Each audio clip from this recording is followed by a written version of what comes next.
Bonjour à tous, j'espère que vous allez bien. Ça fait super plaisir de vous retrouver face caméra. Ça fait longtemps que j'avais pas fait de vidéo face à face comme ça. Donc voilà, mon année scolaire est finie, donc je vais enfin avoir le temps de me consacrer à ma chaîne YouTube. Donc voilà, je me suis dit, qui dit été dit pré-saison rugbystique, donc dit développement de vos performances physiques mais aussi techniques. Et donc je me suis dit que je vais appeler cette petite série un jour un geste technique, même si je ne sais pas penser à énormément de gestes techniques, donc il y aura très certainement peu de jours. Voilà, donc aujourd'hui j'aimerais aborder la chistera. Du coup la chistera à la base, ça désigne le panier en osier que les joueurs de pelote basque utilisent pour jouer. Mais voilà, nous on va se concentrer sur le thème rugbystique. Et en fait chistera ça désigne une passe dans le dos. Il y a plusieurs façons de la faire. Je vais vous montrer quelques exemples de Jérémy Vakatawa. Jérémy, je sais pas si c'est son prénom, mais bref. Je vous mets des vidéos maintenant. Ouais, voilà, donc vous pouvez voir en général, hein, c'est des passes après contact. Mais on a aussi d'autres exemples qui sont des passes, pas forcément après contact, mais qui ne sont pas, entre guillemets, essentielles au jeu. Mais voilà, ça peut apporter un petit plus à votre jeu après contact. Et moi, personnellement, je ferai aussi une vidéo là-dessus, mais mes objectifs pour la saison prochaine qui arrive seraient de développer, dans un des aspects que j'aimerais développer, c'est mon jeu dans la zone du contact. Donc tout ce qui est passe après contact, ouais, duel, etc. Enfin bref. Et du coup, je me suis dit, voilà, on va regarder ça ensemble.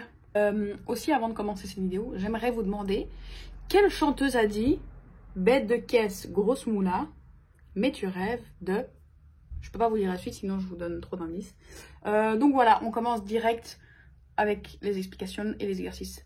A tout de suite. Voilà, excusez cet angle en contre-plongée, j'ai oublié ma caméra, mes pieds, enfin non, mes pieds je les ai ici, mais mon pied de caméra et mon micro et tout, j'ai tout oublié en Angleterre. Bon, la première chose à savoir, c'est la façon dont vous tenez le ballon pour faire une chistera. Voilà, ça c'est un bic, je crois que tout le monde sait la longueur d'un bic.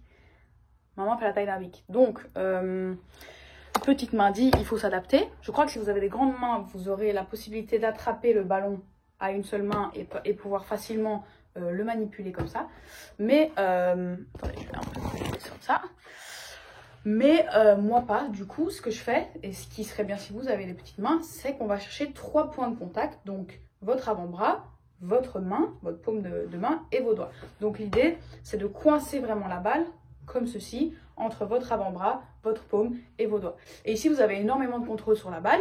Et quand je vous disais qu'il y avait plusieurs types de chistera, mais donc c'est que pour moi, il y a une chistera ici. Donc, disons que quelqu'un vient vous plaquer ici, vous pouvez la lever ici après contact. Soit vous êtes en raffut et vous pouvez la donner. Et vous pouvez la donner ici. Donc, raffut ici. Ici, je ne sais pas si vous voyez. Ou alors, et ça je déconseille parce que c'est très risqué. Et moi qui déconseille du risque, c'est que c'est vachement risqué. C'est la passe vraiment comme ça dans le dos. Mais ça, c'est plus que du 50-50 quoi, on part sur les 80-20, mais dans le mauvais sens du terme. Donc on va regarder maintenant des exos pour développer ça. Et puis après vous serez les rois et les reines de la chistole, tout simplement. Donc en termes d'exercice, le premier exercice ça va être avec une balle de tennis. Donc ici, passer en dessous du bras, très simple. Vous pouvez travailler avec le bras opposé, enfin avec lequel vous allez travailler après, juste pour accélérer un petit peu le truc. Voilà, ensuite, deuxième exercice, petite variante. Donc cette fois-ci, vous allez passer donc, dans le dos et vous allez essayer de la sortir au-dessus de l'épaule opposée. Donc ici. L'idée c'est de ne pas avoir une lampe basse de 1,20 m dans votre chambre. Mais bon, moi ça ne me dérange pas. Ensuite, le troisième exercice qui est un petit peu plus dur, plutôt que de passer derrière, vous allez passer par devant. Donc ici, vous allez lancer la balle par devant. Et l'idée, c'est qu'elle passe ici au-dessus et qu'elle revienne là. C'est beaucoup plus dur, je trouve. Voilà, mais bon, si vous vous entraînez, j'imagine que ce sera plus facile. Donc ces exercices, vous pouvez également les faire avec une balle de rugby pour être un petit peu plus réaliste. Donc moi, j'ai une petite main, c'est difficile de tenir la balle à une main. Comme je vous ai dit, les 3 points de contact. Donc, j'attrape mon ballon avec mes 3 points de contact. Et ici, même exercice qu'avec la balle de tennis. Donc ici en dessous du bras. Voilà. Ensuite, celui où vous passez par derrière, mais je pense que là on va un peu morfler là. Donc ici, 3 points de contact. Donc ici, 3 points de contact. Tac. Bon. Voilà, donc troisième variante, ici par devant, 3 points de contact toujours. Regardez pas du tout la balle. Ouais. Bon, c'est pas ouf, hein, mais moi aussi je m'entraîne. Donc voilà, la lampe est très contente. Ensuite, pour évoluer par rapport à ça, donc une fois que vous êtes debout, on va passer à 4 pattes avec une phase où vous tombez en fait, voilà. Donc ce que vous pouvez commencer par faire, commencer à 4 pattes. Ici, vous voyez bien que mes pieds ne sont pas au sol, hein, c'est juste mes genoux, mes mains. Donc ici, soit vous avez des assez grandes mains et vous prenez vos ballons à une main, soit les 3 points de contact, vous êtes un peu plus bas sur vos appuis. Et là, ce que vous pouvez faire, c'est ici en dessous, envoyer la balle à un partenaire qui idéalement se situe au niveau plus loin de la valise ou de la chaise. Et si vous faites travailler, vous changez un peu la profondeur, la largeur et la distance.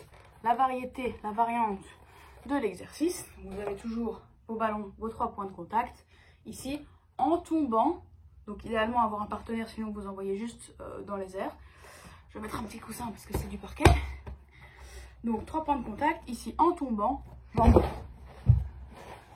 Donc je sais pas si vous avez vu, mais en tombant, donc je vais utiliser ma main juste pour aller un peu plus lentement. En tombant, j'envoie, ce qui va vous permettre d'apprendre à libérer votre ballon en tombant après contact, en ayant beaucoup moins de contrôle sur vos membres inférieurs. Et ensuite évidemment, donc la chistera qu'on a travaillé ici, maintenant on va travailler celle-ci plutôt en extension de coude. Donc ici toujours, quand je tombe, j'envoie à mon partenaire ou à personne, en l'occurrence ici personne. Je fais un peu plus lentement, donc en tombant, ici en tombant, vous envoyez le ballon, bien finir le geste, hein, c'est important. Donc, en tombant, vous envoyez le ballon. Voilà donc ce que vous pouvez également faire pour évoluer encore par rapport à cet exercice. Donc là c'est idéal si vous êtes tout seul, mais si vous ne l'êtes pas, comme je vous ai dit, vous pouvez avoir un partenaire pour vous envoyer le ballon. Ou ce que vous pouvez faire, c'est que si on a un par exemple qui travaille le plaquage, donc soit vous êtes plaqué, vous pouvez la lever ici, soit vous avez un petit peu d'avance par rapport à votre défenseur, vous arrivez à rafuter votre défenseur, et ici vous avez totale liberté pour lâcher votre ballon et continuer à garder la balle en vie. Donc voilà. Voilà, c'est déjà la fin de la vidéo. J'espère que ça vous aura plu. Si vous avez des idées ou tests techniques que vous aimeriez voir, des petits exercices, vous les mettez en commentaire hein, et je les lirai avec plaisir. N'oubliez pas de me suivre sur Insta, je vous le mets juste ici, de vous abonner à la chaîne YouTube pour me donner de la force. Et ouais, moi j'ai hâte de vous retrouver dans la prochaine vidéo. Ouais, j'espère que la chistera vous aura plu. Bisous.